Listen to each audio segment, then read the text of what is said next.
I learned what abandonment really feels like the night I slept with my shoes on, afraid I might have to move before morning. The parking lot lights hummed above my RV, and every passing car felt like a question I wasn't ready to answer. I wasn't hiding from strangers. I was hiding from the fact that my own family knew where I was and chose not to open their door. There are moments when survival strips you down to instinct, when pride disappears, when asking for help becomes more dangerous than going without it. I remember standing in a quiet, suburban yard once realizing I didn't belong there anymore, even though I had grown up calling it home. Years later, when I finally owned a place with my name on the papers, I thought the worst was behind me. I was wrong. Because some families don't let go when you leave. They wait. And when they come back, they don't knock. This isn't a story about anger. It's about what happens when love has conditions and silence becomes a survival skill. And how one moment forces you to choose between being the good daughter and being safe. Tell me where you're watching from and what time it is there. And if stories about quiet endurance, family fractures, and standing alone speak to you, you're welcome here. I grew up in a quiet Midwest suburb where the lawns were always trimmed and the rules were never written down. You learned them by watching who got corrected and who didn't. In our house, that difference showed up early. My parents used to say I was mature for my age. Evan was sensitive. Those words sounded harmless, but they carried weight. When something went wrong, maturity meant responsibility. Sensitivity meant protection. Evan was 3 years younger, loud in the way children are when they're allowed to be. If he broke something, it was an accident. If I did, it was carelessness. When we argued, my parents didn't ask what happened. They asked why I hadn't walked away. I learned to apologize even when I didn't understand what I was apologizing for. It kept the peace. That mattered more than being right. By middle school, the pattern had settled into something permanent. Evan pushed boundaries, sometimes literally. He shoved me once in the hallway when no one was watching hard enough that my shoulder hit a locker. At dinner that night, when I tried to explain, my father laughed and said, "Boys' roughhouse." My mother told me not to make it a bigger thing than it was. I nodded. I always nodded. It was easier than asking why my fear never counted. In high school, I started dating a boy from my English class. It felt small and secret, like something fragile I had to protect. Evan noticed immediately. He hovered, interrupted conversations, made jokes that weren't jokes. One afternoon, he cornered my boyfriend in the driveway and said things I still won't repeat. The relationship ended a week later. At home, my parents said I was being dramatic. Evan needed attention, they said. I needed to be understanding. The move came without warning. My parents said we needed a fresh start, that the town had become complicated. We packed boxes and left behind everything familiar, driving more than 160 miles to a place where I knew no one. Evan adjusted quickly. New school, new friends. I struggled. Teachers mispronounced my name. Classmates already had histories I wasn't part of. At night, I lay awake listening to the house settle, wondering what I had done to deserve starting over alone. When I turned 18, there was no celebration. I was still finishing high school, still trying to figure out what came next. One evening, my parents sat me down and told me it was time for me to be independent. Evan needed space, they said. College applications, teenage stress. It wasn't personal. They said that a lot. I packed what I could fit into my car and left, without knowing where I would sleep the following month. I didn't cry until I was on the highway, the town disappearing in my rearview mirror. Even then, it felt like something I had to do quietly. Crying had always been treated like inconvenience. As the miles passed, one thought kept circling in my head, steady and uncomfortable. If love had conditions, I had met them all. And it still hadn't been enough. By the time I found my footing again, it felt borrowed. I was working at a private medical clinic then, nothing glamorous, but steady. The kind of place where charts moved quickly and questions slowed everything down. I learned the routines, learned who signed what, learned which corners were never examined too closely. For a while, that was enough. I told myself stability didn't have to be perfect, it just had to last. The problem came quietly, the way most ethical problems do. A chart left on my desk at the end of a shift. A note penciled in where it didn't belong. A supervisor asking me to clean it up before morning. The correction wasn't small. It changed timelines. It protected the clinic, not the patient. I read it twice then, a third time, hoping I had misunderstood. I hadn't. When I said I couldn't sign it, the room cooled. My supervisor didn't argue. She sighed like I had disappointed her personally. She said we all had to be flexible. She said this wasn't about me. When I repeated myself, she nodded and told me to go home. The termination email came the next day. Not a firing, technically. A separation. Not a team player. That phrase followed me for weeks. Without the job, everything unraveled faster than I expected. My savings thinned. Rent notices arrived with polite language and sharp deadlines. I tried to find another clinic, another hospital, but references matter in small professional circles. I sold my furniture first, then my television, then anything that wasn't essential. When I couldn't afford the apartment anymore, I bought an old RV for $1,200 and told myself it was temporary. I called my parents because that's what you do when options run out. I asked if I could park the RV in their driveway for a while. I didn't ask to come inside. I didn't ask for money. Just space. My mother hesitated. My father asked what the neighbors would think. They said it might look bad. They said Evan and Hannah were already under enough stress. If I wanted to stay, they said I'd have to pay rent. The amount they named matched the average apartment price in the area. Evan laughed when he heard. He said living in an RV suited me. Hannah smiled in that careful way people do when they're pretending to be kind. She said I needed to get my life together. I hung up and stared at the steering wheel until the silence felt heavier than the rejection. I learned which parking lots were tolerated and which weren't. Grocery stores were safer than residential streets. I learned to keep my shoes by the door and my phone charged. I learned to move before dawn when security cars circled too often. To keep the refrigerator running, I plugged into outdoor outlets behind closed businesses and unplugged before anyone noticed. At night, I lay awake listening for footsteps that weren't there. Months passed like that.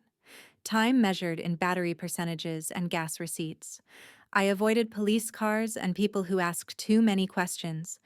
Sometimes I caught my reflection in dark windows and didn't recognize myself. I wasn't homeless the way people imagine it, but I wasn't housed either. I existed in between, unseen unless I caused a problem. What hurt most wasn't the discomfort. It was knowing my family had space, lawns, spare rooms, and that my absence made their lives easier. I stopped calling. Not out of anger, but out of clarity. There are moments when you understand without anyone saying it out loud that help isn't coming, and that if you're going to survive, you'll have to do it quietly, without witnesses. The job at the community hospital didn't come through because of luck. It came through because I stopped explaining myself. I drove 45 miles to an interview with my resume, folded too many times, answered questions without volunteering context, and didn't mention the RV unless asked. When they offered me a position, it was entry-level and night-heavy. I said yes before they finished the sentence. I parked the RV at the far edge of the hospital lot, where the lights were dimmer and the security rounds were predictable. Nights blurred together. I worked double shifts when they were short-staffed, took weekends no one else wanted, and learned how to stay awake without caffeine shaking my hands. Somewhere between midnight vitals and early morning admissions, I found a rhythm. The work was honest. The rules were written down. That mattered to me. After a few weeks, a supervisor noticed where I went after clocking out. He didn't ask directly. He said the outlets near the loading bay were reliable if I needed to charge equipment overnight. He said showers in the staff gym were quieter after 2 a.m. It wasn't charity, it was recognition. I learned how to accept that without shame. I kept my life small. Clothes folded into labeled bins, meals planned days ahead. I showered at a 24-hour gym on my way to work, or at a colleague's place if I was covering a late shift, and she offered without asking questions. I slept in layers when the temperature dropped, and cracked windows when it climbed. When my name was called over the intercom, I stood up straight. When my shift ended, I disappeared. Over the next 2 years, I collected certifications one at a time, online modules after midnight, weekend classes paid for in installments. The hospital moved me into a steadier role. Benefits followed. A paycheck that didn't vanish as soon as it arrived. I opened a savings account and didn't touch it unless something broke. When the RV needed repairs, I learned how to fix what I could and delay what I couldn't. The first time I toured a manufactured home, I didn't let myself imagine living there.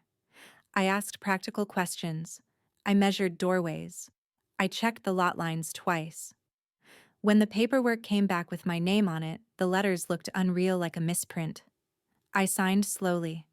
I read everything. No one rushed me. The day I moved in, the house smelled like fresh paint and dust. I sat on the floor with my back against the wall and listened to nothing. No engines, no footsteps. Just quiet. I slept that night without my shoes on for the first time in years. I made a mistake a few weeks later. I took a photo of the front porch in the late afternoon light and posted it online. It wasn't a boast. It was proof to myself that the years hadn't disappeared into nothing. I didn't add an address. I didn't tag a location. I underestimated how familiar details can be to people who know what they're looking for. I told myself it was fine. I told myself I had earned the right to be seen.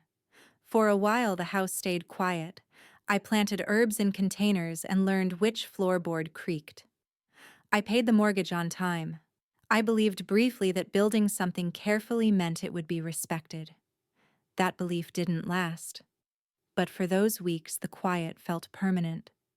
And I let myself breathe as if it was. They didn't call before they came. I was in the kitchen rinsing a mug when I heard a car door slam outside, sharp and unfamiliar. Through the window, I saw my parents' sedan angled too close to the curb, Evan's truck behind it. My first thought wasn't anger. It was confusion. I hadn't given them my address. I hadn't invited anyone. By the time I reached the front door, they were already stepping inside. My mother moved ahead of me as if the house still belonged to her in some way she didn't need to explain. My father followed, glancing around with the quick, assessing look he used in other people's homes. Evan and Hannah came last, Hannah's hand resting on her stomach, her expression tight with something that looked like relief. No one asked if they could come in. Doors opened, cabinets, closets. My mother commented on the size of the living room. My father tapped a wall and said it was solid enough. Evan laughed and said it was a lot of space for one person. I stood near the doorway, unsure where to put my hands, watching them map the house like a shared resource. Hannah sat down heavily on the couch and said the pregnancy had been harder this time. Fourth child, she reminded us, as if I might have forgotten. Evan said they were running out of room. Rent was expensive. Houses were competitive. He said it made sense for family to help family. He said it casually, like the decision had already been made. The plan came together in pieces. They would stay here for a while, just until things stabilized. I could park my RV in the back the way I used to. It would only be temporary. My mother said it was practical. My father said it was fair. Evan started talking about schedules, quiet hours, shared spaces where the kids' beds might go. No one looked at me when they said it. I felt something settle in my chest, heavy and familiar. This was how it always happened. Decisions made around me, not with me. My years of instability compressed into a single expectation: I would move aside. I would make it work. I would be grateful to still be included. I asked one question. I asked how they had found me. My father waved it off. Small towns, he said. People talk. Evan smiled and said the porch looked nice in the photo. That was when I understood the mistake I had made. Visibility had always come at a cost in my family. I didn't raise my voice. I didn't argue. I nodded where they expected nods. Inside, I was already stepping back, mentally placing distance between their assumptions and my reality. This house wasn't a gift. It wasn't an inheritance. It was the sum of years I hadn't been allowed to count.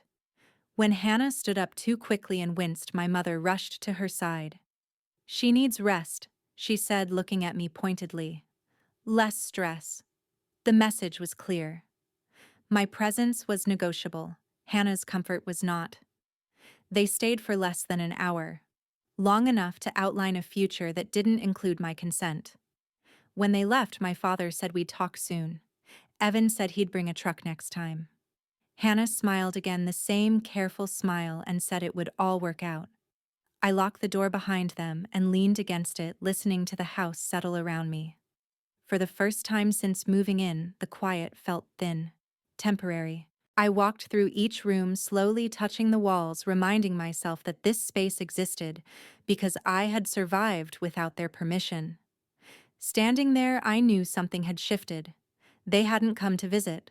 They had come to claim. And whether I allowed that would decide what happened next. I didn't tell anyone what happened right away. I cleaned the kitchen, washed the mug I'd never finished, and sat at the small table until the light outside shifted. My hands were steady, but my thoughts weren't. I replayed the visit in fragments, the way my mother walked ahead of me, the way Evan spoke about my life, as if it were storage space. None of it was loud. That was what made it dangerous. Quiet assumptions are harder to interrupt. When they came back the next time, I was ready in a way I had never been before. I set my phone on the counter and turned on the voice recorder before opening the door. It felt excessive, dramatic even. But I had learned that memory alone wasn't enough in my family. You needed proof. They didn't bother with pleasantries. Evan started by saying they needed an answer. Hannah stood behind him, arms crossed, her expression already tight. My parents sat down like this was a meeting they had scheduled.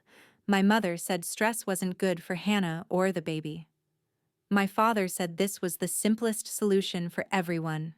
No one asked how I felt. They never did. I told them no. The word landed flat, like something dropped on carpet. For a moment, no one reacted. Then Evan laughed sharp and short and said, "I was being difficult." My mother said I was overthinking it. My father said I owed the family some flexibility after everything they'd done for me. I listened without interrupting. I had spent years learning how. When I explained slowly, carefully, that this house was the result of years spent without stability, without help, without safety, Hannah stepped forward. She said I was selfish. She said I didn't understand what it meant to be a mother. When I didn't respond, she shoved me. Not hard enough to knock me down. Hard enough to remind me of old hallways and locker doors. My parents reacted instantly, not to the push, but to my silence. My mother said Hannah was emotional. My father said it was an accident. Evan said I shouldn't have provoked her. The familiar alignment settled into place. I felt it in my chest, the old pressure to smooth things over to make it easier for everyone else. Instead, I told them they needed to leave. Evan stared at me like he hadn't heard correctly. My father said we could talk this through. My mother said I was being dramatic again. I picked up my phone and told them I had recorded the entire conversation. I said if they didn't leave, I would call the police. I said I would use the recording if I had to. That was the moment everything changed, not because they understood, but because they believed me. They left without another word. The door closed behind them louder than I expected. I stood there for a long time, the phone still in my hand, listening to my own breathing. I didn't feel triumphant. I felt exhausted. Boundaries take energy. They always have. That night, I wrote everything down while it was still clear. Dates, words, movements. I posted a short account online, not to embarrass anyone, but to protect myself. I had learned how quickly stories could be rewritten when only one version existed. This time, I wanted witnesses. Messages came in slowly at first. Cousins. An aunt I hadn't spoken to in years. People who said they had suspected something but never known how bad it was.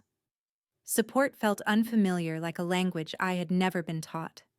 I read every message carefully, letting the reality settle in. For the first time, saying no hadn't ended with me alone. It hadn't fixed everything, but it had drawn a line I could see. And standing on this side of it, I understood something clearly. Silence had kept me surviving, but it wouldn't keep me safe anymore. A week passed without contact. No calls, no messages. The quiet felt deliberate, like the pause before something resumed. I went back to work, kept my routines tight, checked the locks more than I needed to. I told myself the line had held. I told myself they had understood. I came home one afternoon to a truck idling in front of my house. At first I thought it was a delivery. Then I saw the furniture mattresses wrapped in plastic boxes stacked too neatly to be coincidence. The front door was open, not unlocked. Open. My stomach dropped in a way that felt physical, like missing a step in the dark. Evan was inside directing the movers. Hannah stood near the hallway, one hand on her back, the other pointing toward the bedrooms. My parents hovered near the kitchen, my mother speaking in a low, urgent voice to a man holding a clipboard. No one looked surprised to see me. That hurt more than the shock.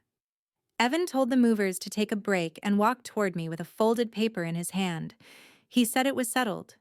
He said they had a rental agreement. He said it calmly, confidently, like this was a misunderstanding I had created by not paying attention. He handed me the paper. My name was printed at the bottom, signed in a handwriting that wasn't mine. I didn't argue. I didn't raise my voice. I stepped back onto the porch and called the police. While we waited, Evan paced. He said I was embarrassing everyone. My mother said this wasn't necessary. My father said families didn't involve outsiders. Hannah sat down on the couch and stared at the wall. The movers avoided eye contact. I stood by the door and focused on my breathing. When the officers arrived, the tone shifted. Questions were asked. IDs were checked. I handed over my paperwork, deed, utility bills, my driver's license with the address printed cleanly across it. The officer examined the rental agreement and looked up at Evan. He asked where the original was. Evan said this was it. The officer asked why the signature didn't match.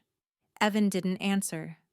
I told them about the previous visit, about the recording, about the push, about the threat to move me back into the RV. I didn't embellish. I didn't need to. The facts carried enough weight on their own. The officers explained trespassing, forged documents, assault. They used words I had heard before but never expected to hear applied to my family. They gave Evan and Hannah a time frame to remove their belongings. They stayed while it happened. Watching strangers carry furniture back out of my house felt unreal. Watching my parents stand silently while it happened felt worse. My mother cried quietly. My father stared at the ground. Evan avoided looking at me altogether. When the door closed behind them again, the house felt different. Not quieter, clearer. The officers asked if I wanted to press charges. I said I wanted a report filed. I said I wanted documentation. They nodded like this was a reasonable request, like my safety mattered. After they left, I walked through each room, slowly checking for damage, touching familiar surfaces to ground myself. I sat on the floor again, the same spot where I had once listened to silence and believed it meant peace. This time, the quiet felt earned. That night, messages arrived again. Stronger this time. People who had seen the police cars, people who had heard fragments and filled in the rest. I didn't correct every detail. I didn't have to. The truth had finally made it outside my house. I slept deeply for the first time since the visit. Not because I felt safe from everything, but because I knew finally that I would act when safety was threatened. And that changed something fundamental inside me. The report didn't change anything overnight, but it shifted the way people spoke to me. When the officers handed me the case number, it felt less like paperwork and more like recognition. Something had happened, and it mattered enough to be recorded. For years, my experience had lived only in conversations that could be denied. Now it existed somewhere neutral, written down in ink. Word traveled faster than I expected. Not the details, those stayed messy, but the outline. Police. Family. a house that wasn't up for negotiation. I heard from relatives who had never asked questions before. Some apologized for staying quiet. Others admitted they had been warned away, told I was difficult, unstable, not to be trusted. I listened without interrupting. I had learned how to do that. But this time, I didn't absorb the blame. One afternoon, an officer called to clarify a timeline. He asked about the period when I'd been living in the RV. He asked where I had parked, how long it lasted, whether my parents had known. I answered, carefully aware of how ordinary my answers sounded. Months, parking lots, phone charged when possible. Yes, they knew. Yes, they had space. The silence on the other end of the line stretched longer than expected. He thanked me and hung up. My parents stopped calling altogether. When my mother finally reached out, it was through a message that said she needed space. She said the situation had become too much. She said she couldn't be in the middle anymore. I read it twice before understanding what she meant. She wasn't in the middle. She had chosen a side. For the first time, I didn't argue with that choice. I let the message sit unanswered. At work, I moved carefully, conscious of how fragile normalcy can be. Colleagues who knew only parts of the story checked in quietly. No one pushed. That was a relief. At night, I replayed the officer's words in my head, grounding myself in their neutrality. They hadn't taken sides. They had followed procedure. And for once, procedure had protected me. The holidays approached with a weight I hadn't anticipated. Invitations circulated, group messages buzzed. I declined most of them without explanation. When a cousin asked if I would host something small, I hesitated. Then I said yes. Not out of obligation, but because I wanted to see what it felt like to open my door by choice. I decorated simply. Lights on the porch, a small tree by the window. The house filled with familiar voices that didn't ask me to make room for them.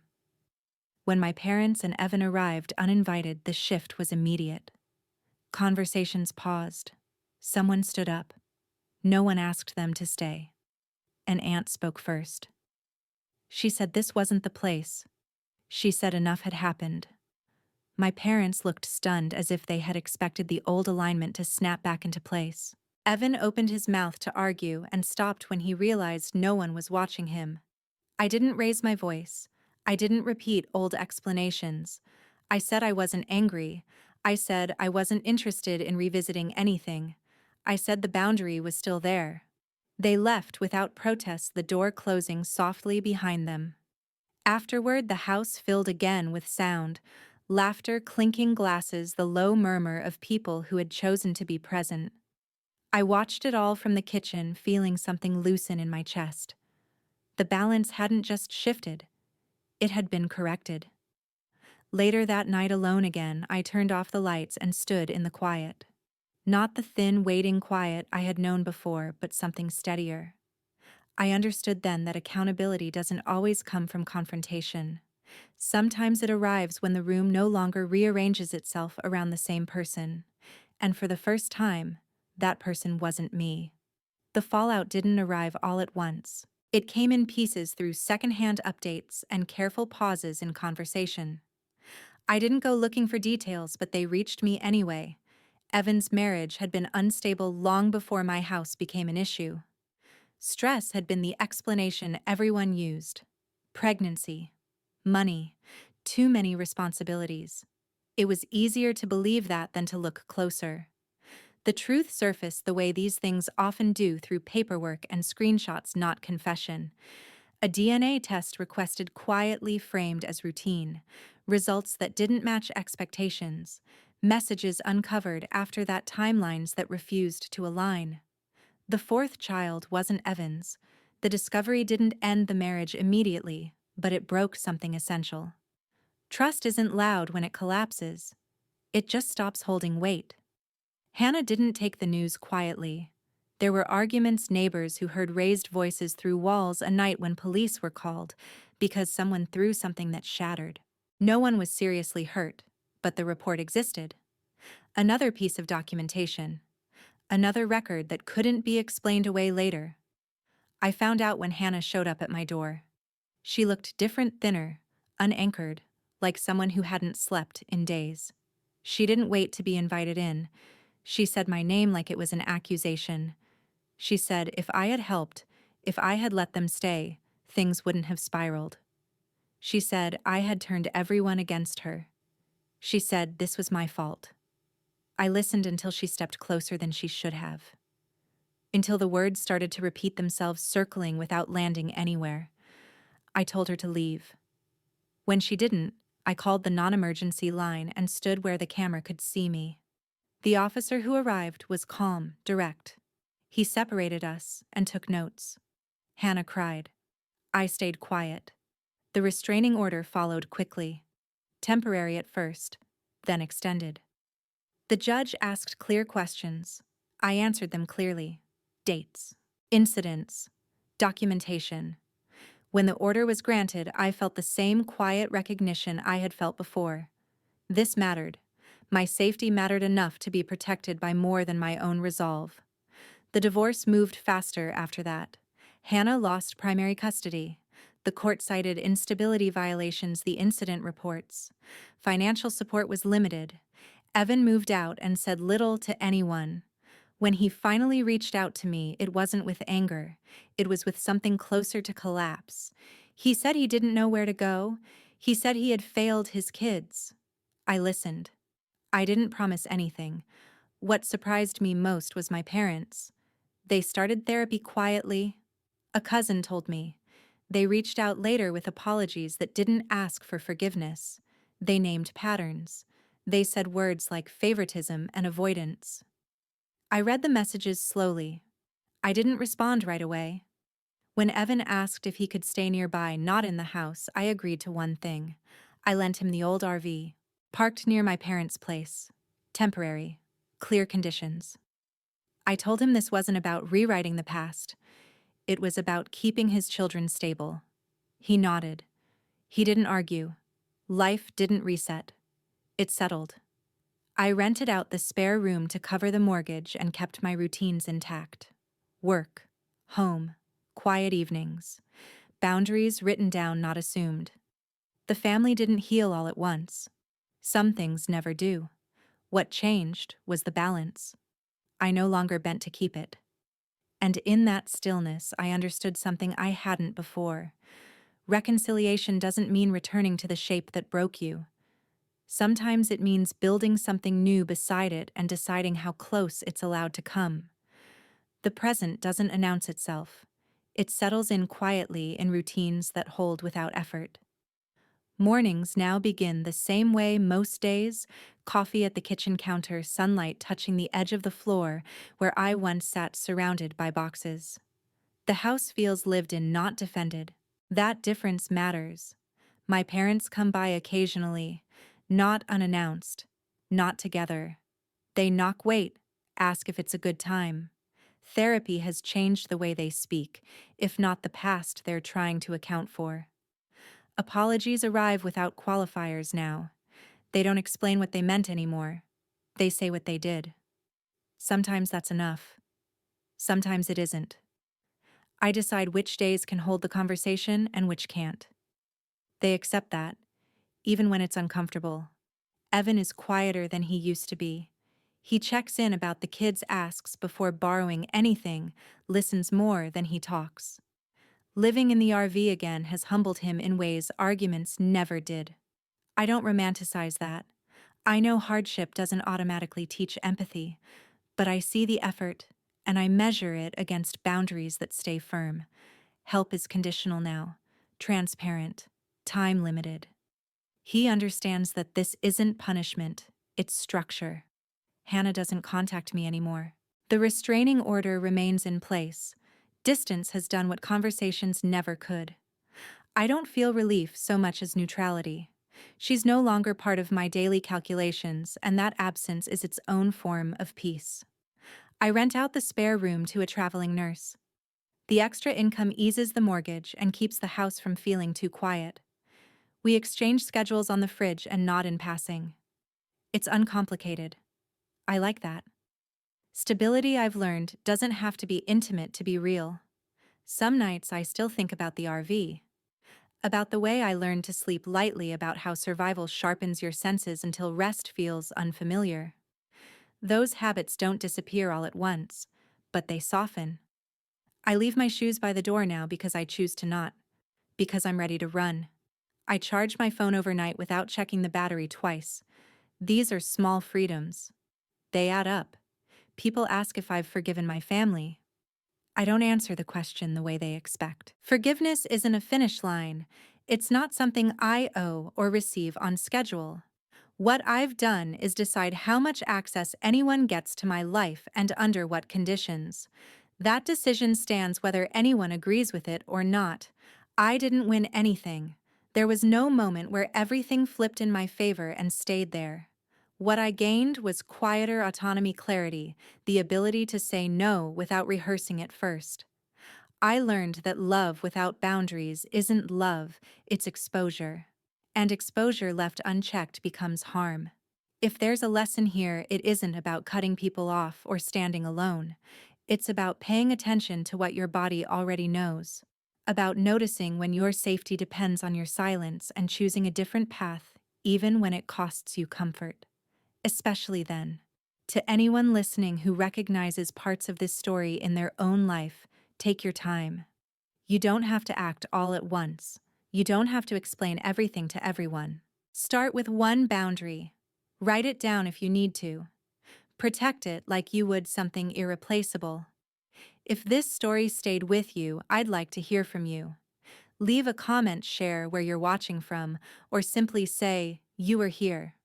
And if you found something meaningful in these moments, a like or a subscription helps more than you know. Thank you for listening. Thank you for staying.